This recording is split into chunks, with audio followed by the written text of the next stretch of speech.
Hai, assalamualaikum warahmatullahi wabarakatuh. Jumpa lagi di YouTube channel Nini Damai.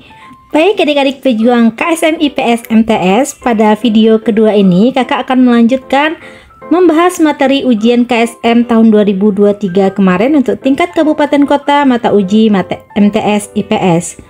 Materi ujian KSM 2023 ini kakak acukan menjadi referensi buat adik-adik dalam persiapan KSM tahun 2024. Baik adik-adik, seperti biasa sebelum kakak melanjutkan membahas soal nomor 21 sampai 40, silahkan adik-adik untuk klik tombol subscribe dan bunyikan tanda loncengnya agar adik-adik bisa menerima notifikasi untuk pembaruan video-video terbaru terkait dengan KSM.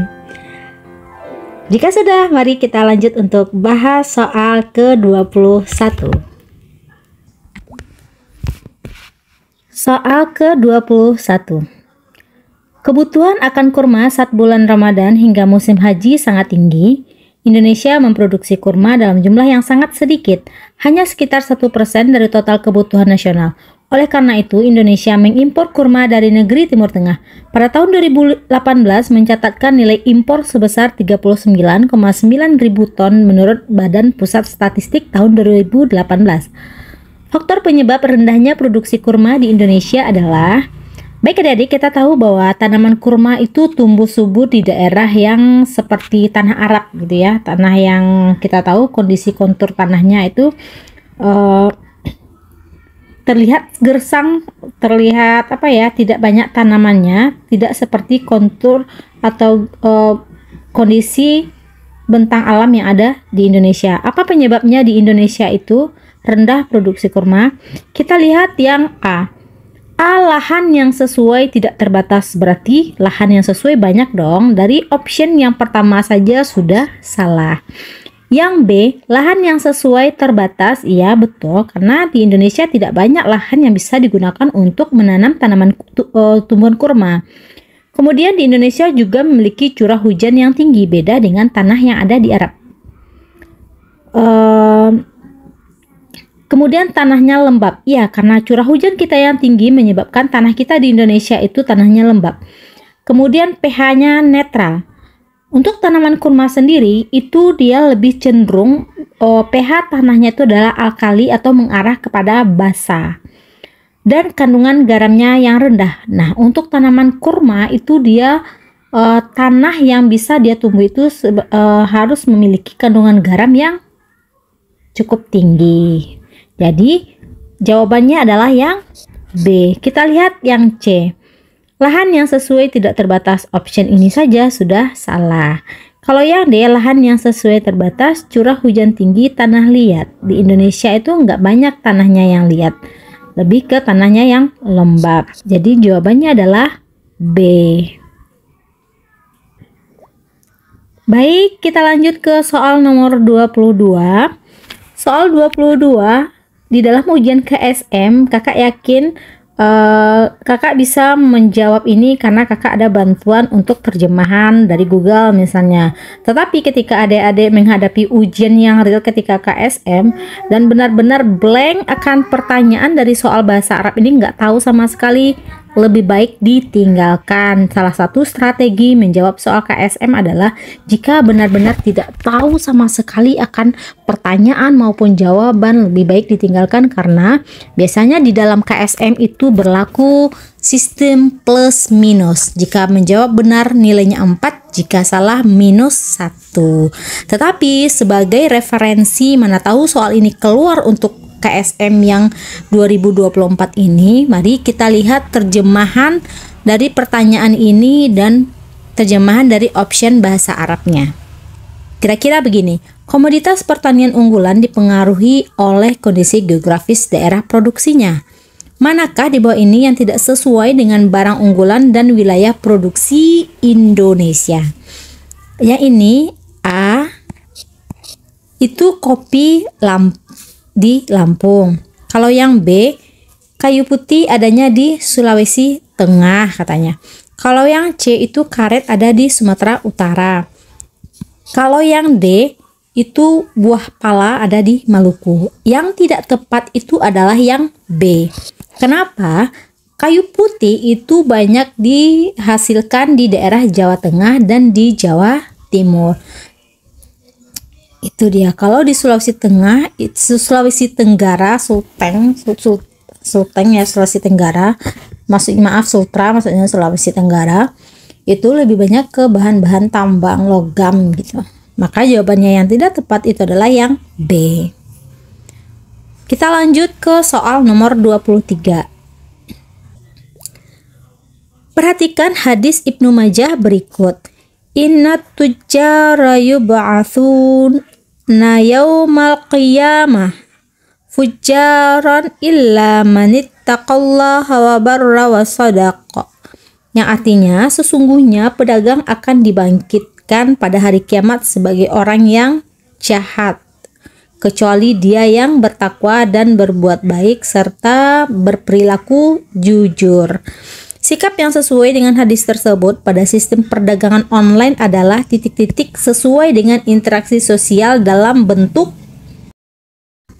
A. Amanah, kemudian akomodasi, B. Murah hati, kooperasi harusnya, C. Jujur, joint venture itu artinya dalam bentuk kerjasama, D. Tidak melupakan akhirat atau koalisi.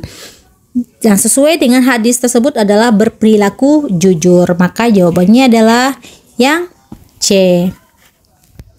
Kita lanjut ke soal nomor 24. Kehidupan di era digital tidak terlepas dari gadget dan media sosial yang digandrungi oleh generasi muda. Seperti kalian ini yang biasanya nonton TikTok atau ngelihat YouTube, atau kalau melihat YouTube untuk kegiatan edukasi sih oke.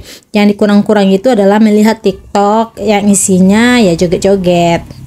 Begitu ya, peace. Perilaku deviasi remaja sangat mungkin terjadi jika pemanfaatan gadget dan media sosial tidak sesuai. Benar. Upaya preventif itu artinya pencegahan. Pencegahan yang paling tepat dilakukan untuk mengatasi permasalahan di atas adalah permasalahannya yang mana? Yang tidak terlepas dari gadget ini, tidak terlepas dari media sosial. Itu dia. Apa pencegahan yang harus kita lakukan kepada mereka agar tidak terlalu terlarut di dalam pemanfaatan gadget dan media sosial? Salah satunya adalah, mari kita lihat, A. Melakukan pemblokiran pada akun media sosial yang negatif. Itu kurang tepat ya. Ini bukan preventif tetapi sifatnya yang lebih reaktif dalam artian reaksinya, bukan pencegahan, tetapi ketika sudah terjadi inilah yang akan dilakukan. Tapi yang diminta adalah upaya pencegahan. Mari kita lihat yang B. Mensosialisasikan untuk bijak dalam menerima segala informasi. Ini adalah preventif. Kita C. Menangkap pegiat media sosial yang terindikasi menyimpang. Kalau menangkap berarti sudah tidak lagi pencegahan tetapi sudah terjadi kejadiannya, baru kita ada aksinya atau kita sebut reaksi atau reaktif. Kemudian yang D, menggunakan tepat guna untuk hal kebaikan dan positif. Ini sebenarnya adalah himbauan atau ajakan, sifatnya yang preventif tapi masih global ya. Global dalam artian belum general atau masih general sifatnya. Yang lebih tepat itu adalah mensosialisasikan untuk bijak dalam menerima segala informasi. Karena kata-kata mensosialisasikan itu adalah suatu upaya preventif untuk menghindari terjadinya hal-hal yang menyimpang atau hal-hal yang tidak diinginkan. Maka jawabannya adalah yang B. Baik, kita bahas ke soal nomor 25. Perhatikan gambar berikut. Upaya petani bawang pada gambar di atas memperhatikan A, ada namanya tindakan ekonomi, B, prinsip ekonomi, C, motif ekonomi, D, alternatif ekonomi. Kita lihat yang A. Tindakan ekonomi itu adalah tindakan untuk memenuhi kebutuhan, bisa jadi tujuannya adalah untuk meningkatkan kemakmuran hidupnya. Salah satunya dengan cara adalah bisa jadi distribusi, bisa jadi konsumsi, bisa jadi produksi. Kalau dilihat di gambar itu adalah kegiatan produksi ya, berarti dia memproduksi bawang. Itu dilakukan semata-mata adalah tindakan ekonomi. Kalau yang B itu adalah prinsip ekonomi, atau dimana suatu cara di seseorang ini dia berusaha untuk mendapatkan keuntungan besar dengan usahanya, tetapi dengan cara yang minimal, modalnya minim gitu. Itu kan prinsip ekonomi secara umum ya. Nah, kemudian ada namanya motif ekonomi, di mana artinya setiap orang itu pasti punya alasan yang mendorongnya untuk melakukan tindakan ekonomi yang tadi. Maka yang jawaban yang tepat itu adalah A, tindakan ekonomi. Kemudian kita cek soal nomor 26. Perhatikan ayat berikut. Lakum dinukum waliyadin, yang artinya adalah untukmu agamamu, untukku agamaku. Ini adalah prinsip toleransi atau ayat yang sekarang ini digandrung-gandrung sebagai ayat dalam prinsip moderasi beragama. Lakum dinukum waliyadi. Moderasi beragama atau prinsip toleransi dalam beragama. Makna ayat di atas sejalan dengan kebijakan Raja Sriwijaya, yaitu A. Menjadikan Sriwijaya pusat budaya dan penyebaran agama Buddha, tidak ada kaitannya. B. Membangun angkatan laut, tidak. C. Mengutamakan layanan di jalur perdagangan India dan Cina, tidak. D. Menjalin toleransi dan upaya perdamaian dengan bangsa sekitar. Artinya adalah jika kita di dalam ayat ini saling toleransi terhadap agama, maka akan tercipta kedamaian. Maka jawaban yang tepat yang sesuai dengan makna ayat di atas pada kebijakan Raja Sriwijaya adalah menjalin toleransi dan upaya perdamaian. Jawabannya adalah D. Oke, soal nomor 27, perhatikan ayat berikut.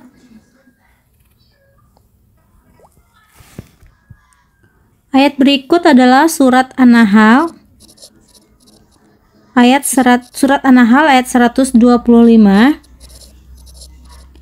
Yang terjemahannya adalah, serulah manusia ke jalan Tuhanmu dengan hikmah dan pengajaran yang baik. Kita garis bawahi pengajaran yang baik. Serta debatlah mereka dengan cara yang lebih baik. Debatlah mereka dengan cara yang lebih baik. Sesungguhnya Tuhanmu, dialah yang paling tahu siapa yang tersesat dari jalannya, dan dia pula yang paling tahu siapa yang mendapat petunjuk. Jika dikaitkan dengan ayat di atas, masuknya unsur budaya masyarakat Nusantara terjadi melalui pengajaran yang baik dengan cara yang lebih baik, artinya dengan cara penetrasi damai, contohnya melalui dakwah, yang biasanya dibawa oleh para wali songo melalui dakwah. Bisa kalau untuk Islam ya, tapi kalau untuk baik unsur budaya maupun agama sebenarnya banyak dilakukan oleh masyarakat Nusantara kita zaman dulu itu melalui pengajaran yang baik dengan cara mendebat yang baik. Salah satunya hal ini disebut dengan penetrasi damai, salah satunya dengan cara berdakwah. Nah, jawaban yang tepat adalah masuknya unsur budaya masyarakat terjadi melalui amalgamation. Amalgamation ini artinya adalah penyatuan dua biologis yang berbeda atau etnis yang berbeda. Misalnya orang India dinikahkan dengan orang Indonesia, maka terjadi munculnya bangsa yang baru, hasil ras yang baru, pencampuran ras antara India dan Indonesia, itu disebut sebagai amalgamation. Kemudian B, cultural diffusion atau penyebaran budaya. Yang C, penetration of Pacific, artinya penetrasi damai. Ini sesuai ya. Kemudian ada yang istilahnya yang D, penetration of violence, artinya adalah dengan cara kekerasan. Jadi yang lebih tepat sesuai dengan surat An-Nahl 125 ini adalah melalui penetration of Pacific atau melalui penetrasi damai. Baik, kita lanjut ke soal nomor 28. Perhatikan hadis Abu Daud berikut. Hadisnya berbunyi, at-taqul mala'ina salasatal barazafil mawarid wa qari'atit tariq wazil. Takutlah kalian dengan 3 hal yang terlaknat, yaitu buang air besar di sumber air, di tengah jalan, kemudian di tempat berteduh. Nah, pertanyaannya adalah destinasi wisata ASEAN yang relevan dengan kandungan hadis di atas adalah, kata kuncinya adalah adanya sumber air, tengah jalan, tempat berteduh. Intinya adalah terlaknat kalau kita buang air besar. Kita lihat A, Merlion Park Singapura. Ini patung Merlion yang di Singapura yang sangat terkenal. Itu nggak mungkin di sana orang buang air sembarangan ya, pasti ada toiletnya. Nggak mungkin.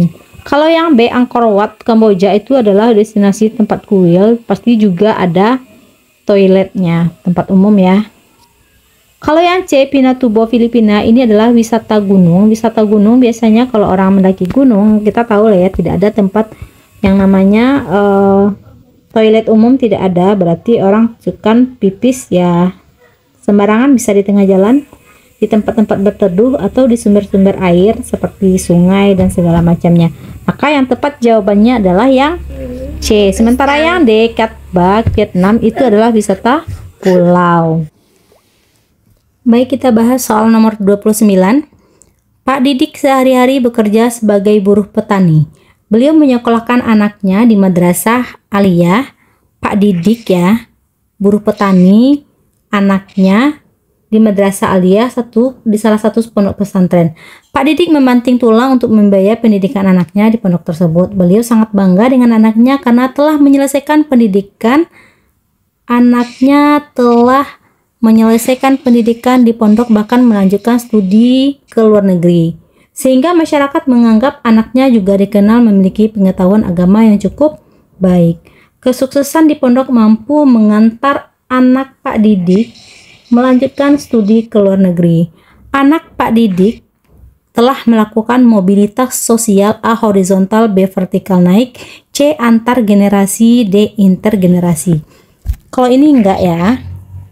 Nah, kita lihat C, antar generasi, berarti dari Pak Didik yang hanya seorang buruh petani, akhirnya status sosialnya meningkat karena anaknya berhasil naik ke melanjutkan studinya ke luar negeri. Nah, anak Pak Didik ini telah melakukan mobilitas sosial dari yang anak buruh petani, kemudian dia dikenal menjadi anak yang mampu melanjutkan sekolahnya sampai ke luar negeri. Itu disebut sebagai mobilitas sosial antar generasi. Kalau intergenerasi berarti di dalam satu generasi, sementara ini sudah antar generasi, sudah generasi yang berbeda. Generasinya Pak Didik, kemudian sekarang generasi anaknya. Berarti jawaban yang tepat itu adalah antar generasi naik. Kita lanjut ke soal nomor 30. Ketika Nabi Muhammad SAW dan umat Islam tiba di Madinah, di wilayah itu sudah tinggal beberapa golongan. Namun untuk golongan Aus dan Khazraj, ini sangat rentan terjadinya konflik. Maka Nabi Muhammad SAW membuat perdamaian di antara pihak berkonflik dengan Piagam Madinah yang ditetapkan sejumlah hak dan kewajiban bagi seluruh warganya. Berarti Rasul telah membuat semacam peraturan ya melalui konflik Madinah yang ada hak dan kewajiban yang harus dipatuhi oleh seluruh warganya. Berdasarkan perspektif sosiologis, bentuk penyelesaian konflik yang dilakukan oleh Rasulullah adalah A. mediasi. Mediasi itu ada pihak ketiga, tapi tidak ikut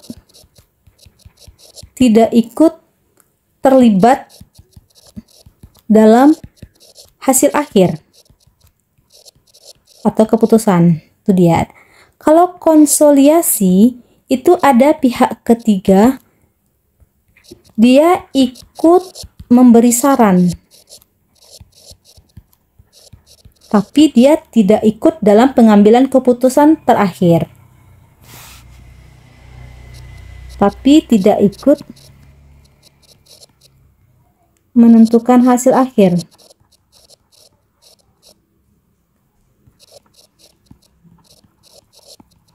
Kemudian ada namanya kompromi. Kompromi ini dia tanpa adanya pihak ketiga, tetapi kedua belah pihak yang berkonflik itu dia melakukan kesepakatan damai. Kedua pihak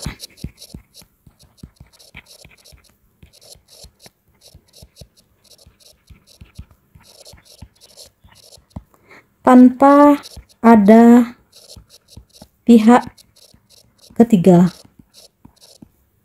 Nah, yang terakhir D, arbitrase.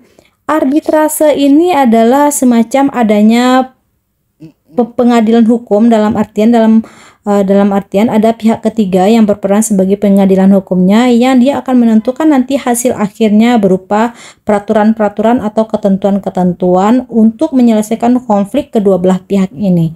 Maka jawaban yang tepat adalah yang sesuai dengan penyelesaian konflik yang dilakukan oleh Rasulullah itu adalah arbitrase, karena Rasulullah ikut di dalam menentukan sejumlah hak dan kewajiban bagi seluruh warganya agar tidak berkonflik. Maka jawabannya adalah yang D, arbitrase. Nah, ini dia ya, pihak ketiga ikut menentukan hasil akhir konflik agar tercipta kedamaian. Baik, kita lanjut ke soal nomor 31. Perhatikan ayat berikut. Wa'budullaha wa la tusyriku bihi syai'an wa bil walidaini ihsan. Walidaini itu artinya orang tua ya. Ihsan berbuat baik. Wadil qurba wal yatama wal masakin wal jari dzil qurba wal jaril hunbi. Ini adalah surat An-Nisa ayat 36 yang artinya adalah sembahlah Allah dan janganlah kamu mempersekutukannya dengan sesuatu apapun. Berbuat baiklah kepada kedua orang tua, karib kerabat, anak-anak yatim, orang-orang miskin, tetangga dekat dan tetangga jauh, teman sejawat, ibnu sabil, serta hamba sahaya yang kamu miliki. Sesungguhnya Allah tidak menyukai orang yang sombong lagi sangat membanggakan diri. Pembagian pendapatan tergantung pada potensi dan kemampuan daerah dalam mengelola sumber daya yang ada. Di antara sumber berikut ini yang sangat signifikan untuk menaikkan pendapatan asli daerah sesuai dengan konteks ayat di atas adalah, langsung aja, itu adalah dari pajak penduduk. Kita lihat ke soal nomor 32. Perhatikan pernyataan Ibnu Al-Mubarak berikut. Al-mu'minu yatlubul ma'adhira wal munafiqi yatlubul atharat. Orang mukmin itu mencarikan uzur alasan atas kesalahan saudara seiman, sedangkan orang munafik mencari kesalahan atas saudaranya. Kebijakan kolonial Belanda di Nusantara yang paling sesuai konteks pernyataan di atas adalah A. Menerapkan aturan sistem kerja rodi bagi rakyat. B. Menggunakan tenaga pribumi menjadi tentara kolonial. C. Mewajibkan menanam tanaman ekspor. D. Menetapkan besaran pajak hasil bumi. Oke, yang tepat itu adalah menerapkan aturan sistem kerja rodi bagi rakyat. Sebenarnya ini adalah akal-akalan dari kolonial Belanda untuk mencari-cari kesalahan rakyat kita sehingga dipaksa untuk melakukan kerja rodi. Padahal sebenarnya adalah sistem kerja rodi ini diberlakukan karena mereka yang punya kekosongan kas pemerintahan Belanda pada saat itu. Tetapi dia dengan cara munafik mencari-cari akal-akalan untuk memaksa rakyat agar bisa memaksa rakyat untuk melakukan kerja rodi atau tanaman paksa dan menipu rakyat dengan meminta rakyat harus memberikan 20% dari tanahnya agar ditanam untuk komoditi tanaman ekspor pada saat itu. Jadi yang tepat itu adalah menerapkan aturan sistem kerja rodi bagi rakyat, itu sama halnya dengan pernyataan si Ibnu Al-Mubarak. Jadi jawabannya adalah yang A. Kemudian kita lanjut ke soal nomor 33. Umat Muslim Indonesia memiliki komitmen yang kuat dalam mengembangkan semangat kebangsaan pada masa pergerakan nasional. Komitmen tersebut dipelopori oleh kalangan ulama dan santri melalui peran pesantren dalam bentuk A. Mengembangkan masyarakat Islam yang solid. B. Mewadahi pendidikan bela negara. C. Menyiarkan ajaran kebaikan pada sesama. D. Mempertajam kesadaran sosial sekitar. Jawaban yang tepat itu adalah mewadahi pendidikan bela negara, karena melalui komitmen yang dibuat dalam semangat kebangsaan salah satu adalah bela negara pada masa pergerakan nasional. Itu dia. Apalagi ini santri kaitannya adalah dengan pendidikan. Nah, itu dia jawaban nomor 33B. Kita lanjut ke soal nomor 34.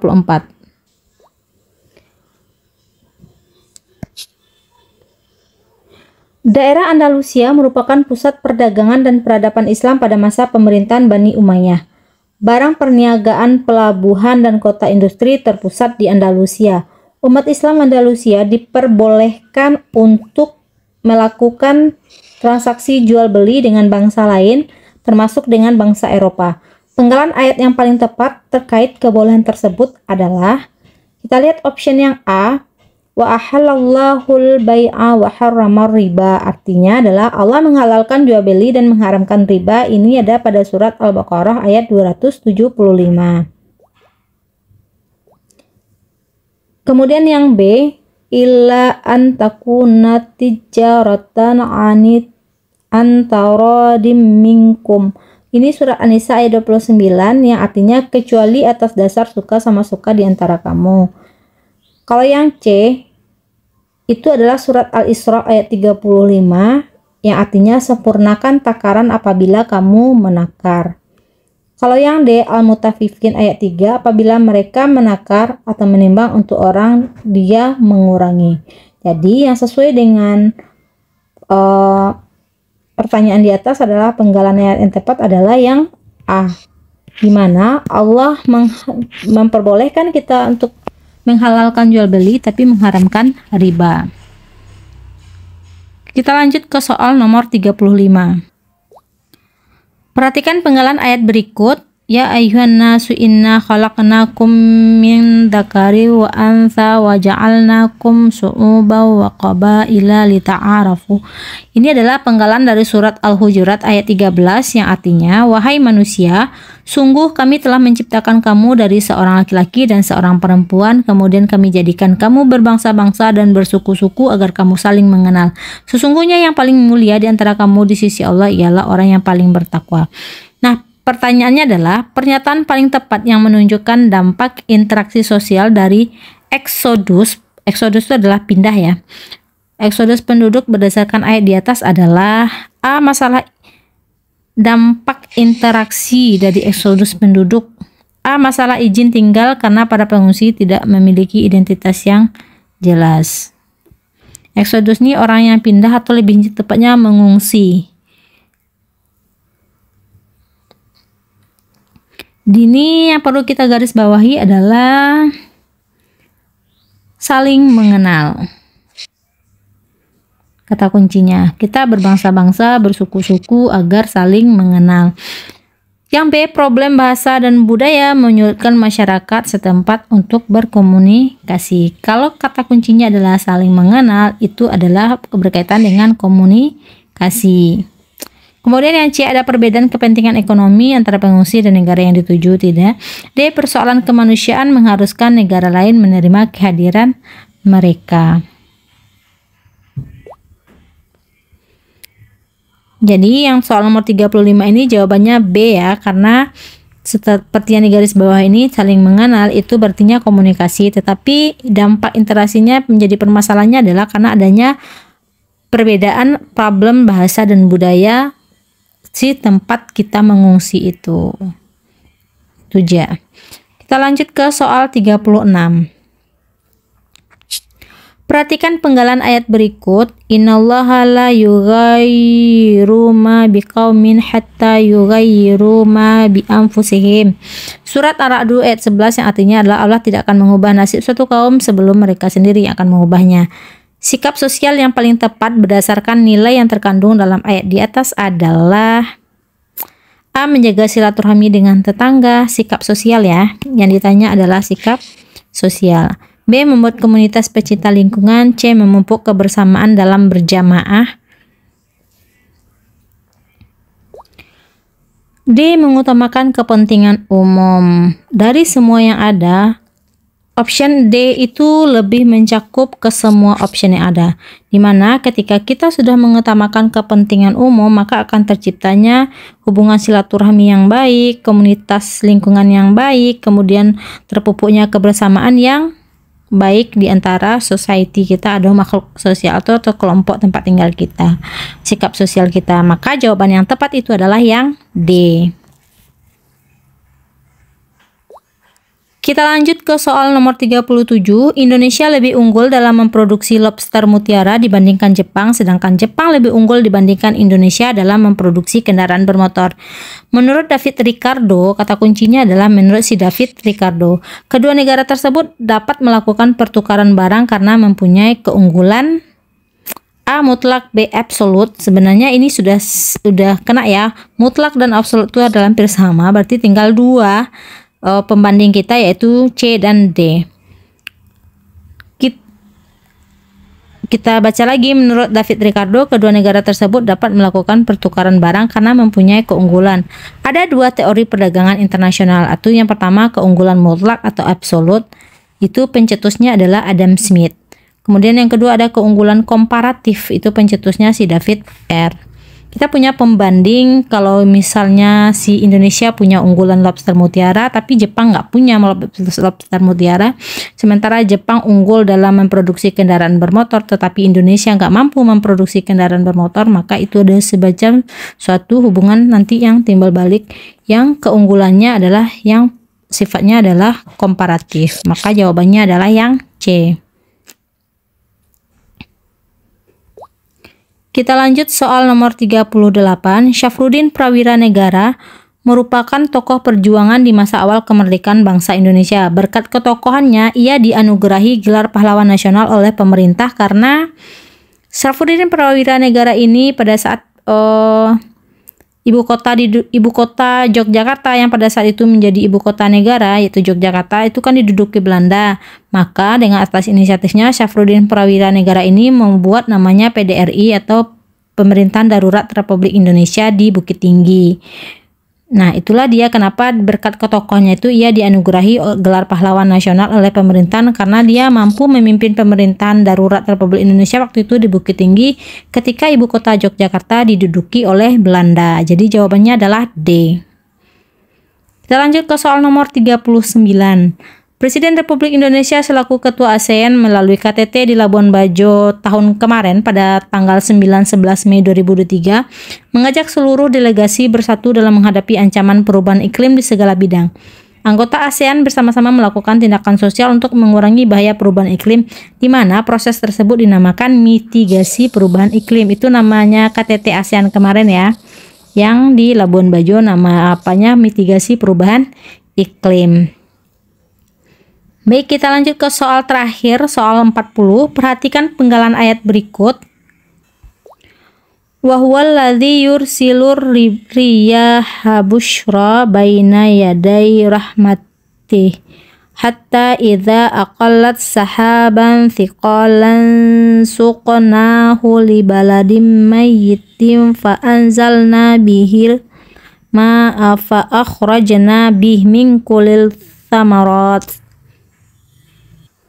Pertanyaannya adalah anomali iklim yang paling sesuai dengan ayat di atas adalah. Nah, kita terjemahkan terlebih dahulu ayat tersebut.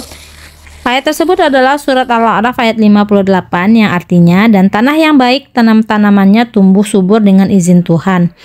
Dan tanah yang buruk tanam-tanamannya yang tumbuh merana. Demikianlah kami menjelaskan berulang-ulang tanda-tanda kebesaran kami bagi orang-orang yang bersyukur.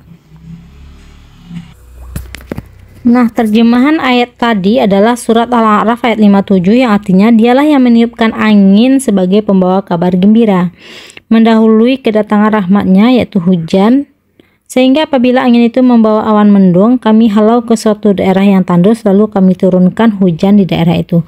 Anomali iklim yang paling sesuai dengan ayat di atas adalah A. Evaporasi tinggi di Samudra Pasifik di bagian tengah ekuator. B. Terbentuknya kondensasi di perairan barat Samudra Pasifik. C. Pengaruh tekanan udara tinggi di Samudra Pasifik bagian timur. D. Angin dingin membentuk cumulonimbus dari Pasifik Timur. Ini lebih tepatnya adalah terbentuknya kondensasi di perairan barat, karena kondensasi jika sudah terbentuk dia akan turun sebagai air hujan. Ini sama dengan seperti siklus hujan, dimana ketika terjadi evaporasi yang tinggi dari Samudra Pasifik, kemudian dia naik ke awan, di awan terjadi pendinginan atau kondensasi, kemudian dia turun menjadi titik-titik air hujan. Maka jawaban yang tepat adalah yang B. Baik adik-adik, itu dia bagian kedua ini sudah tuntas semua pembahasan soal KSM IPS MTS tahun 2023 kemarin. Nah, semoga adik-adik bisa belajar lebih giat lagi untuk menghadapi KSM tahun 2024 ini. Terutama tips dari kakak adalah adik-adik harus menghafalkan nama-nama surat, ayatnya, serta kandungan dari masing-masing ayat tersebut. Karena bisa jadi ayat tersebut nanti akan ditanyakan lagi di soal KSM selanjutnya, karena setelah kakak membahas soal dari tahun ke tahun itu ayatnya tidak pernah berganti, itu terus diulang-ulang kembali. Jadi sebaiknya adik-adik mempersiapkan strategi menjawab soal KSM-nya mulai dari sekarang, di samping memang belajar untuk memahami materi-materi dan kisi-kisi soal. Sekian dari kakak. Assalamualaikum warahmatullahi wabarakatuh. Jangan lupa untuk selalu dukung channel ini dengan klik tombol subscribe, like, dan share ke teman-temannya. Bye-bye.